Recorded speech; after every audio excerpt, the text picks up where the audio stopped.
Australia could soon be stuck between two wet phase climate drivers, with the negative Indian Ocean Dipole imminent and new model data increasing the likelihood of La Niña later this year. Indian Ocean Dipole, IOD. The IOD is an index that measures the difference in sea surface temperatures on either side of the tropical Indian Ocean. This large-scale phenomenon affects the weather and climate of Australia and other parts of the world, typically during the Southern Hemisphere's winter and spring.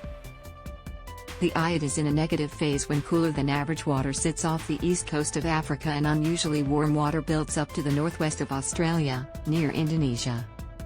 If this pattern persists for at least 8 consecutive weeks, the Bureau of Meteorology will declare an official negative IOD event.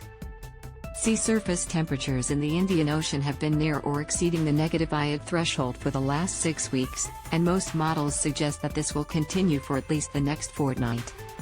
This means the BOM is likely to officially declare a negative IOD event during the first week of August. Image: Sea surface temperature anomalies in the Indian Ocean on July 18, 2022. The IOD index measures the difference between sea surface temperature anomalies in the IOD West and IOD East regions, which are highlighted on this map.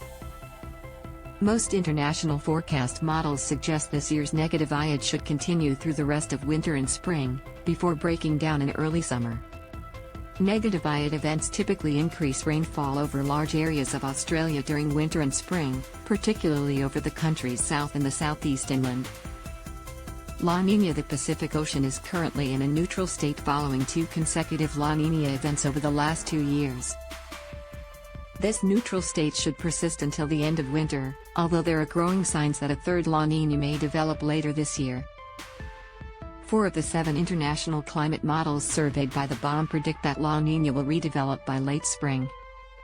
One of the organizations backing the return of La Niña in the second half of 2022 is the U.S. Climate Prediction Center, CPC.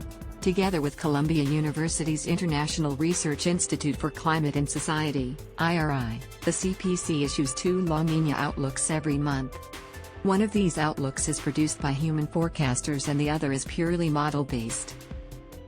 Earlier this month we reported that the CPC/IRI human-based forecast had increased the likelihood of La Niña compared to the previous month's outlook. Now, their computer model-based outlook has done the same. The graph below shows the forecast likelihood of La Niña according to the CPC/IRI's model-based forecasts from this month, July, and last month, June. The probability of La Niña has increased between these months by a whopping 10 percentage points, from 60 to 70%, for the Southern Hemisphere's spring. Image: Probability of La Niña during the next 8 months, based on the CPC/IRI model-based forecasts issued in June and July 2022. Source: CPC/IRI. If La Niña does redevelop later this year, most forecast models suggest that it may be short-lived and break down early next year.